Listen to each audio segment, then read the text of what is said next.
नमस्कार साथियों, एक बार फिर से आप लोगों का आपके अपने इस YouTube channel Suresh sir GK में स्वागत है। देखिए दोस्तों, हम राजस्थान का अकवा तंत्र है उसको पढ़ रहे थे और इससे अकवा तंत्र से संबंधित हमने कई नदियां हैं वो पढ़ ली है। हम पढ़ रहे थे दोस्तों खंबात की खाड़ी में गिरने वाली नदियां, और खंबात की खाड़ी में गिरने वाली नदियों में हमने माही नदी को पढ़ा था। माही नदी और उनकी सहायक नदियों की चर्चा है वो हम पिछले वीडियो में कर चुके हैं। और आज दोस्तों हम बात करेंगे खंबात की खाड़ी में गिरने वाली अगली नदी की, और वो नदी दोस्तों आपके सामने है साबरमती नदी। दोस्तों आज हम साबरमती नदी के ऊपर चर्चा करने वाले हैं कि साबरमती नदी का उद्गम कहां से होता है, उनकी क्या क्या विशेषता है, उनकी कौन कौन सी सहायक नदियां हैं, और आपसे इनसे संबंधित एग्जाम में कौन कौन से क्वेश्चन है वो पूछे जाते हैं। तो दोस्तों वीडियो को आप शुरू से अंत तक जरूर देखिए बात करेंगे हम साबरमती नदी की, इनकी क्या क्या विशेषता है और क्या क्या आपसे क्वेश्चन है वो पूछे जाएंगे। देखिए दोस्तों, नदी तो है आपके सामने साबरमती नदी। कौन सी नदी है? साबरमती नदी।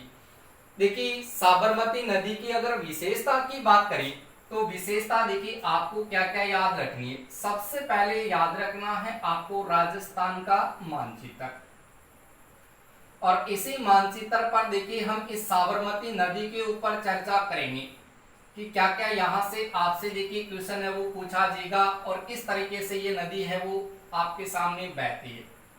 देखिए ये है आपके सामने राजस्थान का मानचित्र, और इस मानचित्र में देखा जाए तो यहाँ पर आपके सामने देखिए जिला है दोस्तों कौन सा? उदयपुर। कौन सा जिला है? उदयपुर। और इसी उदयपुर की बात करें तो उदयपुर से देखिए आपके सामने साबरमती नदी का उद्गम होता है, और यहां से निकलने के बाद में देखिए आपके सामने ये गुजरात राज्य में आ जाती है, और गुजरात में आपके सामने बहने के बाद में देखिए दोस्तों ये खंबात की खाड़ी में आकर के गिर जाती है। तो इस प्रकार से देखिए आपके सामने ये साबरमती नदी है। इस साबरमती नदी की ये तो रहेगी लोकेशन, लेकिन इसकी संपूर्ण यदि विशेषता को पढ़ते हैं तो इसकी देखिए संपूर्ण विशेषता है वो क्या क्या रहेगी, किस प्रकार से ये नदी आपके सामने निकलती है और किस प्रकार से ये बहती है। देखिए अगर राजस्थान की बात करें तो राजस्थान में आपके सामने उदयपुर जिले की बात करें तो उदयपुर जिले में एक तहसील है जिसका नाम है कोटड़ा तहसील। इस कोटड़ा की बात करें तो कोटड़ा है ये आपके सामने उदयपुर जिले में, और इसी उदयपुर जिले की अगर इस कोटड़ा तहसील की बात करें या कोटड़ा की बात करें तो यहां से आपके सामने देखिए कौन सी नदी निकलती है, तो याद रखिएगा साबरमती नदी। कौन सी नदी निकलती है? यहां से साबरमती नदी निकलती है। ये साबरमती नदी देखिए यहां से निकलती है, और यहां से निकलने के बाद में देखिए ये सबसे पहले उदयपुर जिले में बहती है। कहां पर बहती है?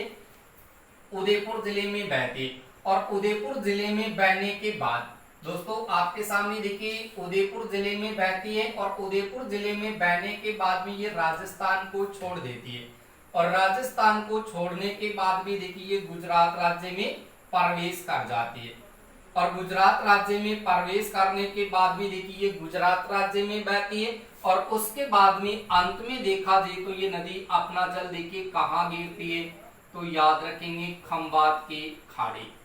कहां पर आकर के गिरती है? ये खंबात की खाड़ी में आकर के गिरती है। देखिएगा सबसे पहले साबरमती नदी है ये कोटड़ा उदयपुर से निकलती है, और वहां से निकलने के बाद में देखिए पहले ये उदयपुर जिले में बहती है। कहां बहती है?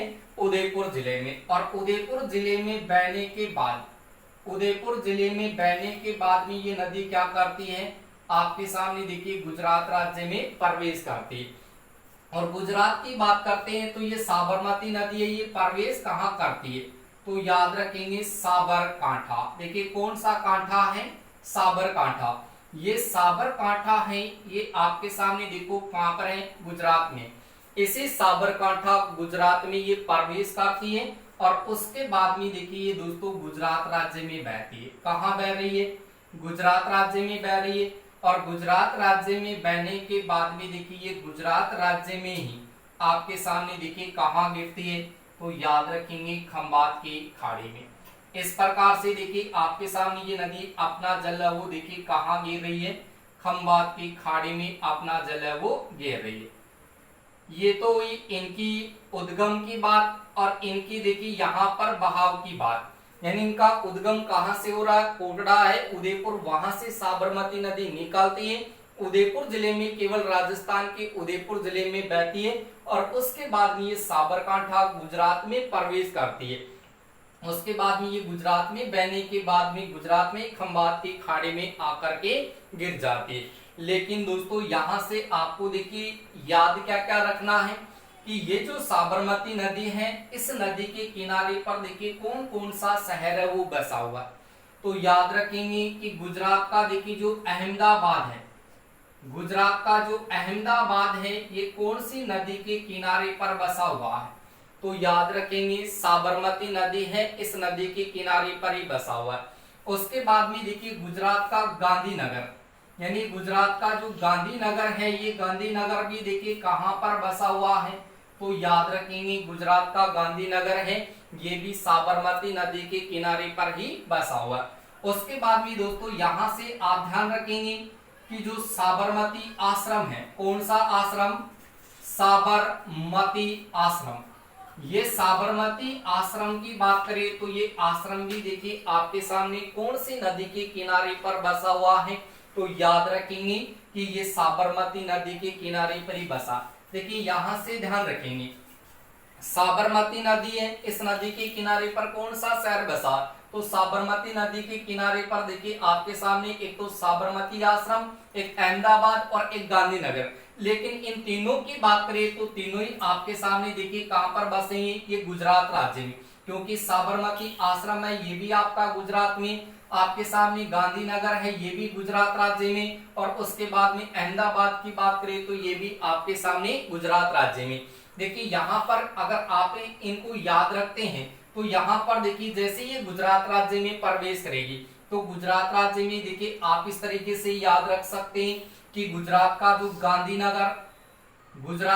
गांधीनगर है ये आपके सामने देखिए गुजरात राज्य की राजधानी है। गुजरात की राजधानी गांधीनगर ये कौन सी नदी के किनारे बसे हुए है, तो यहाँ पर आप बता सकते हैं साबरमती नदी के किनारे पर। उसके बाद में यहां से आप ध्यान रख सकते हैं कि साबरमती आश्रम, देखिएगा साबरमती आश्रम की बात करें तो साबरमती आश्रम है ये भी आपके सामने गुजरात राज्य में, और ये भी आपके सामने कौन सी नदी के किनारे पर बसा हुआ है, तो याद रखें साबरमती नदी के किनारे पर। उसके बाद में देखिए यहाँ पर ही गुजरात का एक शहर है जिसका नाम है आपके सामने अहमदाबाद। कौन सा बाद है, अहमदाबाद, ये भी आपके सामने गुजरात राज्य का ही भाग है जो आपके सामने इस साबरमती नदी के किनारे पर बसा। तो गुजरात के तीन प्रसिद्ध शहर है गांधीनगर, साबरमती आश्रम और अहमदाबाद, तीनों ही साबरमती नदी के किनारे पर बसे हैं और कहां पर बसे हैं, गुजरात राज्य में बसे हैं। तो इस तरीके से आप इनको यहां से याद कर लेंगे। उसके बाद में देखिए अगर इस साबरमती नदी की बात करें तो यहां से देखिए आपसे और क्वेश्चन है वो क्या पूछा जाएगा कि ये जो साबरमती नदी है, ये साबरमती नदी आपके सामने अगर गुजरात राज्य की बात करें, कौन से राज्य की, गुजरात राज्य की, तो गुजरात की देखिए ये सबसे प्रदूषित नदी है। गुजरात राज्य की सबसे प्रदूषित नदी की बात करें तो गुजरात की सबसे प्रदूषित नदी है वो कौन सी है, तो याद रखेंगे साबरमती नदी है। और गुजरात की सबसे महत्वपूर्ण नदी कौन सी है, तो गुजरात की महत्वपूर्ण नदी भी आपके सामने कौन सी होगी, साबरमती नदी होगी। यानी गुजरात की सबसे प्रदूषित नदी साबरमती नदी है और गुजरात की सबसे महत्वपूर्ण नदी भी कौन सी है, साबरमती नदी है। लेकिन ये साबरमती नदी है ये आपके सामने वर्ष भर बहने वाली नदी है। किस प्रकार की नदी है, वर्ष भर बहने वाली नदी, यानी वर्ष भर बहने वाली अगर नदी की बात करें तो वो नदी भी आपके सामने कौन सी होगी, तो याद रखेंगे साबरमती नदी। अब दोस्तों यहां से देखिए क्वेश्चन आपको कंफ्यूज में डालेगा, कंफ्यूज में कैसे करेगा आपको, यहां से आपसे क्वेश्चन ये पूछा जाएगा कि राजस्थान है, इस राजस्थान में वर्ष भर बहने वाली नदी कौन सी है, राजस्थान में वर्ष भर बहने वाली नदी कौन सी है। तो यहाँ पर आपको देखिए कंफ्यूज करेगा। तो यहाँ पर मान लीजिए आपके सामने ऐसा क्वेश्चन आ गया कि राजस्थान में वर्ष भर बहने वाली नदी है, इस प्रकार आपके सामने क्वेश्चन होगा। अब देखिए आपके सामने ऑप्शन में लिखा होगा, पहला ही ऑप्शन है साबरमती नदी, पहला ऑप्शन है साबरमती नदी। उसके बाद भी दूसरे ऑप्शन में लिखा होगा आपके सामने चंबल नदी, और उसके बाद में सी ऑप्शन में लिखा होगा दोस्तों आपके सामने माही नदी, और उसके बाद में डी ऑप्शन में लिखा होगा आपके सामने सभी। तो कई स्टूडेंट यदि यहां से पढ़ेंगे कि राजस्थान में वर्ष भर बहने वाली नदी है वो साबरमती नदी है, अगर वो इतना ही पढ़ करके जाएगा तो वहां पर उसका वो आंसर क्या करेगा, यहां से जैसे क्वेश्चन को पढ़ा और उसने आंसर बता दिया साबरमती नदी, यानी ऐसा अगर वो क्वेश्चन पढ़ करके जाएगा तो वो पर्टिकुलर देखिए यहाँ पर आपके सामने साबरमती नदी का ही ऑप्शन सही करेगा। यदि ऐसा वो क्वेश्चन का आंसर देता है तो उसका आंसर दोस्तों क्या होगा, गलत होगा। यानी ऐसे आप ही सीधा आपको इसको आंसर करेंगे साबरमती नदी, तो क्वेश्चन का आंसर आपका गलत होगा। इसलिए दोस्तों आपको यहां से एक ही लाइन में याद रखना है कि राजस्थान में देखिए वर्ष भर बहने वाली नदी कौन सी है। तो राजस्थान में आपके सामने 3 नदियां, और 3 नदियों में देखा जाए तो आपकी साबरमती नदी भी है, आपके सामने माही नदी भी है, और उसके बाद में चंबल नदी भी है। ये तीनों ही नदियां आपके सामने यहाँ पर सही होगी, यानी इसमें चंबल, माही नदी और साबरमती नदी, तीनों नदियां राजस्थान में वर्ष भर बहने वाली नदी है। अब देखिए वर्ष भर की बात करते हैं तो यहाँ पर आप इन तीनों नदियों को एक साथ याद रखो। देखिए चौमासा, इस चौमासा से देखिए याद रखेंगे तो चौमासा से हो जाएगा आपके सामने, चौ से तो हो जाएगा चंबल नदी, और मा से हो जाएगा आपके सामने माही नदी, और सा से हो जाएगा दोस्तों आपके सामने साबरमती नदी। इस तरीके से आप इनको याद कर सकते हैं। उसके बाद में देखिए दोस्तों आगे साबरमती नदी की हम चर्चा करते हैं कि ये साबरमती नदी है, इनकी सहायक नदियां कौन कौन सी है। यानी साबरमती नदी की अगर सहायक नदियों की बात करते हैं तो सहायक नदियां आपके सामने कौन कौन सी है। तो यहाँ से पहले आप इनकी सहायक नदियों के नाम है वो याद रखेंगे। यानी सहायक नदियों में देखा जाए तो आपके सामने देखिए कौन कौन सी नदी आती है, सई नदी आती है जो इनकी सहायक नदी है। सई नदी के अलावा देखा जाए तो आपके सामने वाकल नदी आती है, वाकल नदी। उसके बाद में आपके सामने माजम नदी आती है। इसके अलावा आपके सामने मेसवा नदी आती है। इसके अलावा आपके सामने मैसन नदी आती है। इसके अलावा दोस्तों आपके सामने हतमती नदी आती है, हतमती नदी। इसके अलावा देखिए यहाँ से आप देखेंगे कि सई नदी, वाकल नदी, माजम नदी, मेसवा नदी, मैसन नदी, हतमती नदी। और इसके आप यहाँ से देखिए नाम है वो याद रख सकते हैं, सई, वाकल, हतमती, मेसवा है, माजम है, मैसन नदी है। ये सारी की सारी नदियां हैं वो आपके सामने कौन सी नदी की सहायक नदी है।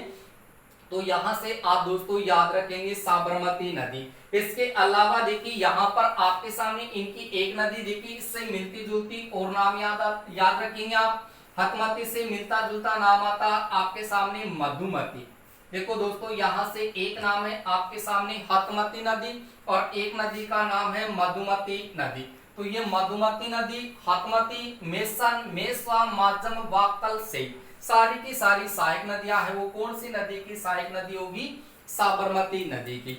लेकिन इन नदियों में देखिए ऐसे भी आपसे क्वेश्चन पूछा जा सकता है कि निम्न में से कौन सी नदी साबरमती की सहायक नदी नहीं है। दोस्तों यहाँ से क्वेश्चन क्या पूछेगा कि निम्न में से कौन सी नदी साबरमती की सहायक नदी नहीं है और दूसरा क्वेश्चन पूछेगा कि कौन सी नदी साबरमती नदी की सहायक नदी है। तो यहाँ पर ऐसा क्वेश्चन आपसे पूछा जा सकता है। लेकिन यहाँ पर माजम, मेस्वा, मेसन, हकमतीर, ये मधुमतीर, इनका तो केवल आपको नाम याद रखना है। लेकिन इसकी जो दो देखिए नदियां आती है, सई नदी और वाकल नदी, ये दो नदियां आपकी महत्वपूर्ण नदी है। देखिए कैसे हैं इन सई नदी को और वाकल नदी को यदि अपन पढ़ते हैं तो सबसे पहले देखिए यहाँ से वाकल नदी की चर्चा करते हैं। वाकल नदी है ये कहाँ से निकलती है? वाकल नदी की बात करते हैं तो वाकल नदी देखिए कहाँ से निकलती है, तो याद रखेंगे ये राजस्थान के उदयपुर जिले से निकलती है। कहाँ से निकलती है? उदयपुर जिले से। और उदयपुर की बात करें तो उदयपुर में आपके सामने क्षेत्र आता है गोगुंदा का। देखिए गोगुंदा की बात करें तो गोगुंदा की पहाड़ी से हमने एक नदी पढ़ी थी, गोगुंदा की पहाड़ी है आपके सामने उदयपुर में, वहां से हमने एक नदी पढ़ी थी। यदि आप लोगों को यहाँ पता है तो आप इसको कमेंट करके बताएंगे कि गोगुंदा की पहाड़ी से कौन सी नदी निकलती है। पीछे के वीडियो में हम पढ़ चुके हैं। तो यहाँ से देखिए गोगुंदा की पहाड़ी जो उदयपुर है वहां से एक नदी निकलती है जो आपके सामने देखिए किसकी सहायक नदी है। और यहाँ से देखिए जो वाकल नदी है वो भी गोगुंदा की पहाड़ी उदयपुर से निकलती है। और यहाँ पर आपके सामने गांव आता है जिसका नाम है गोरा गांव। कौन सा गांव है? गोरा गांव। और इसी गोरा गांव में यहाँ पर पहाड़ी है जिसको बोला जाता है गोरा गांव की पहाड़ी। कौन से गांव की पहाड़ी है? गोरा गांव की पहाड़ी। यानी गोरा गांव की पहाड़ी, देखिए गोरा गांव की पहाड़ी, गोरा, गोगुंदा, उदयपुर, और यहाँ से ये वाकल नदी निकलती है। ये वाकल नदी जैसे यहाँ से निकलेगी, इसी उदयपुर जिले से निकलेगी, तो निकलने के बाद में देखिए दोस्तों पहले ये आपके सामने उदयपुर जिले में बहेगी। और उदयपुर जिले में बहने के बाद, उदयपुर जिले में बहने के बाद में देखिए ये पहले उदयपुर में बहती है और उदयपुर में बहने के बाद में ये गुजरात राज्य में आ जाती है। और गुजरात राज्य में आने के बाद में कौन सी नदी में मिल जाती है? तो यहाँ से आप लोगों के सामने देखिए आप देख रहे हैं कि कौन सी नदी में मिल रही है। तो यहाँ पर आप देख सकते हैं, देखिए कौन सी नदी में मिल गई है? साबरमती नदी में। यानी साबरमती की जो सहायक नदी जो वाकल नदी है ये गोरा गांव की पहाड़ी गोगुंदा उदयपुर से निकलती है। और वहां से निकलने के बाद में पहले ये उदयपुर जिले में बहती है और उदयपुर जिले में बहने के बाद में देखिए ये आपके सामने गुजरात राज्य में प्रवेश करती है। और गुजरात की बात करते हैं तो गुजरात में आपके सामने देखिए प्रवेश करके गुजरात में ही आपके सामने साबरमती नदी में मिल जाती है। लेकिन इस वाकल नदी की बात करें तो वाकल नदी की आपके सामने देखिए दो सहायक नदियां आती है, जिसमें एक का तो नाम आता आपके सामने देखिए मेस्वा नदी, मेस्वा नदी, और इसके अलावा नाम आता आपके सामने माजम। ये वाकल नदी की सहायक नदी प्राप्त होती है मेस्वा और माजम। और इसके अलावा देखिए यहाँ से आपसे ये क्वेश्चन भी पूछा जा सकता है कि ये जो सई नदी है ये कहाँ से निकलती है। तो याद रखेंगे कि सई नदी है ये कहाँ से निकलती है? सई नदी, यानी जब सई नदी की बात करते हैं तो सई नदी कहाँ से निकलती है? तो याद रखेंगे कि ये आपके सामने पादरना गांव से निकलती है। कहाँ से निकलती है? पादरना। और पादरना की बात करें तो पादरना आपके सामने देखिए कहाँ पर है? उदयपुर जिले में। इसी पादरना उदयपुर जिले की बात करते हैं तो यहाँ से देखिए आपके सामने कौन सी नदी निकलती है? सई नदी निकलती है। ये सई नदी यहाँ से निकलने के बाद, ये सई नदी देखिए यहाँ से निकलने के बाद में पहले उदयपुर जिले में बहती है। और उदयपुर जिले में बहने के बाद में, उदयपुर जिले में बहने के बाद में देखिए यहाँ पर आपके सामने ये गुजरात राज्य में प्रवेश कर जाती है। और गुजरात राज्य में प्रवेश करने के बाद में ये गुजरात में बहते हुए आपके सामने देखिए कौन सी नदी में मिल जाती है? तो याद रखिए साबरमती नदी में। इस तरीके से आपके सामने देखिए ये सई नदी है जो उदयपुर में आपके सामने पादरना गांव है वहां से निकलती है। और वहां से निकलने के बाद में आपके सामने देखिए कहां पर आ रही है? गुजरात राज्य में। और गुजरात राज्य में आकर के कौन सी नदी में मिल रही है? साबरमती नदी में। लेकिन याद रखें कि ये जो आपके सामने सई नदी है, ये जो आपके सामने सई नदी है, इस सई नदी पर देखिए एक बांध का निर्माण है वो किया गया है। और इस बांध की बात करें तो उस बांध का नाम है दोस्तों आपके सामने सई बांध। यानी सही बांध की बात करते हैं तो सही बांध देखिए कहां पर बना है, तो याद रखेंगे उदयपुर जिले में बना है। कौन से जिले में बना है? उदयपुर जिले में। और कौन सी नदी पर बना है? तो याद रखेंगे सई नदी पर बना। यानी सई नदी पादरना उदयपुर से निकलती है और वहां से निकलने के बाद में उदयपुर जिले में देखिए इस नदी पर सई बांध बना है। और उसके बाद में ये नदी क्या करेगी? गुजरात राज्य में प्रवेश करके और आपके सामने देखिए कौन सी नदी में मिल जाती है? साबरमती नदी में मिल जाती है। उसके बाद में देखिए यहां से आप ध्यान रखेंगे कि ये जो सई नदी है, इस सई नदी पर जो सई बांध बना है, इस सई बांध का जो जल है, इस सई नदी का जो जल है वो जल आपके सामने देखिए कहां पहुंचाया जाता है। तो दोस्तों यहां से ये बात आपके एग्जाम के लिए इंपॉर्टेंट रहेगी, तो आप इसको ध्यान से समझने की कोशिश करना। देखिएगा यहां पर जैसे ही आप राजस्थान का मानचित्र देखते हैं, जैसे आप राजस्थान का मानचित्र इस प्रकार से आप देखते हैं, तो यहां पर आपके सामने देखिए इस प्रकार उदयपुर जिले का भाग आता है। इस प्रकार से आपके सामने देखिए ये उदयपुर जिले का भाग आता है और उदयपुर जिले से इधर देखा जाए तो आपके सामने देखो कौन से जिले का भाग आता है? पाली जिले का भाग आता है। और इसी पाली जिले की बात करें, पाली जिले की बात करें तो पाली जिले में आपके सामने एक बांध बना है जिसका नाम है जवाई बांध। कौन सा बांध बना है? जवाई बांध। ये जवाई बांध है, ये आपके सामने सुमेरपुर में बना है। कहां पर बना है? सुमेरपुर में। और सुमेरपुर कहां पर है? पाली जिले में। यानी जवाई बांध है ये सुमेरपुर पाली में बना है। और ये सुमेरपुर पाली में देखा जाए तो कौन सी नदी पर बना है? तो याद रखना दोस्तों जवाई नदी पर बना है। देखो जवाई नदी, नदी आपको जवाई नदी आगे पढ़ाऊंगा। जैसे अपन अरब सागरीय अपवा तंत्र को आगे पढ़ेंगे, कच्छ के रण में गिरने वाली नदियां, और उस कच्छ के रण में गिरने वाली नदियों में अपन पढ़ेंगे लूणी नदी, और उस लूणी नदी की सहायक नदी के रूप में पढ़ेंगे इस जवाई नदी को। वहां पर भी इसकी चीजें वो अपन क्लियर करेंगे। लेकिन दोस्तों यहाँ से आपको क्लियर क्या करना है कि जवाई नदी है, इस जवाई नदी पर देखो जवाई बांध बना, और सेई नदी है, इस सेई नदी पर सेई बांध बना। सेई नदी पर सेई बांध और जवाई नदी पर जवाई बांध। जवाई बांध है सुमेरपुर पाली में बना। तो यहां से ध्यान रखना कि इस सेई नदी का जो जल है, ये सेई नदी का जल है, ये आपके सामने देखिए कौन से बांध में पहुंचाया जाता है? तो याद रखेंगे आपके सामने जवाई बांध में पहुंचाया जाता है। यानी ये क्वेश्चन एग्जाम में कई बार पूछा जा चुका है कि सेई नदी है, इस सेई नदी का जल है, ये कौन से बांध में पहुंचाया जाता है? तो याद रखेंगे कि सेई नदी का जल है ये जवाई बांध में पहुंचाया जाता है। और किसके माध्यम से पहुंचाया जाता है? तो यहाँ पर आपके सामने देखिए एक सुरंग का निर्माण किया गया है जिसका नाम है आपके सामने देवास जल सुरंग। देखिए देवास जल सुरंग की बात करें तो ये देवास जल सुरंग जो राजस्थान की सबसे लंबी ये जल सुरंग है, लगभग देखा जाए तो आपके सामने ये 11.5 किलोमीटर की है।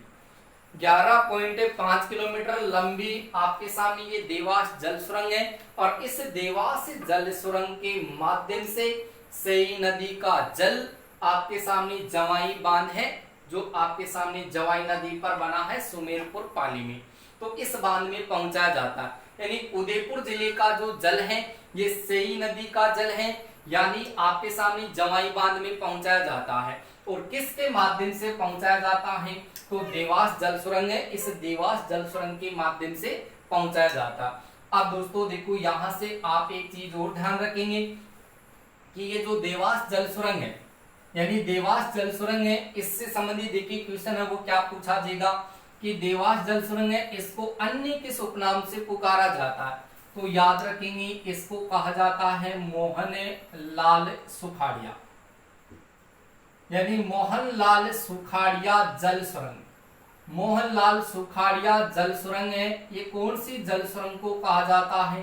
तो देवास जल सुरंग है, इसको कहा जाता है। यानी देवास जल सुरंग आपके सामने मोहनलाल सुखाड़िया जल सुरंग के नाम से पुकारी जाती। यानी पहले इस सुरंग का नाम था देवास जल सुरंग, और वर्तमान की बात करें तो वर्तमान में इसका नाम क्या कर दिया?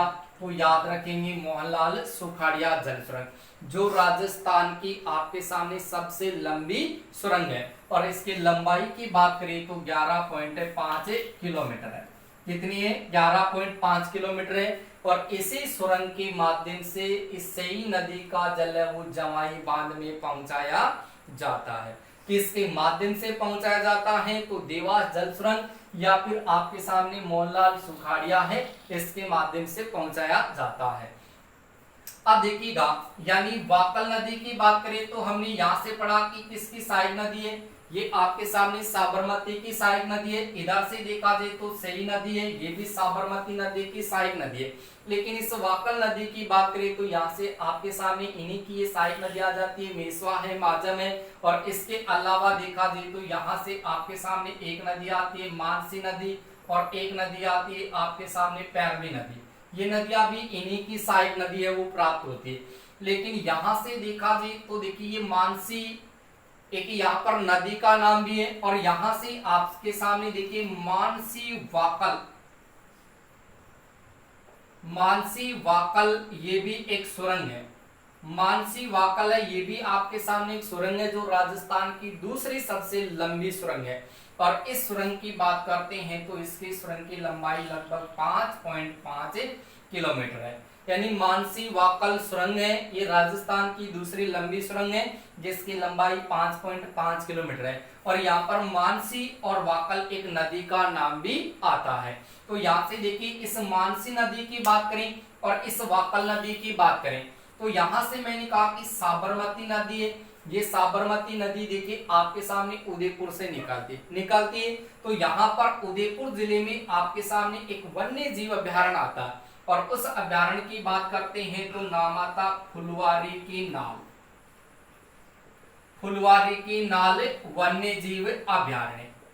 यानी फुलवारी की नाल वन्य जीव अभ्यारण्य की बात करें तो फुलवारी की नाल ये देखिए दोस्तों कौन से जिले में?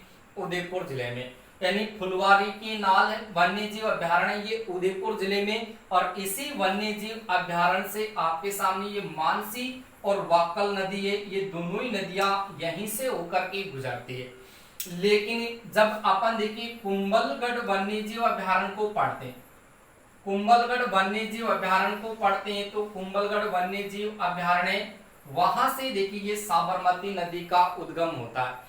ये क्वेश्चन आता है यहाँ से कि राजस्थान की, देखिए दोस्तों ध्यान से सुनना क्वेश्चन को, कि राजस्थान की ऐसी कौन सी नदी है जो आपके सामने कुंभलगढ़ वन्य जीव अभ्यारण्य वहां से निकलती है। और कुंभलगढ़ वन्य जीव अभ्यारण्य से निकलने के, कुंभलगढ़ वन्य जीव अभ्यारण्य की बात करें तो यहाँ से देखिए कौन सी नदी निकलती है जो आपके सामने दोनों अपवा तंत्र में शामिल है। देखिए दो अपवा तंत्र में शामिल है, वो कौन सी नदी है? तो याद रखेंगे कि कुंभलगढ़ वन्य जीव अभ्यारण्य से आपके सामने बनास नदी निकलती है, और यहां से देखा जाए तो साबरमती नदी निकलती है। कुंभलगढ़ वन्य जीव अभ्यारण्य से देखिए साबरमती नदी भी निकलती है, और आपके सामने देखिए बनास नदी भी निकलती है।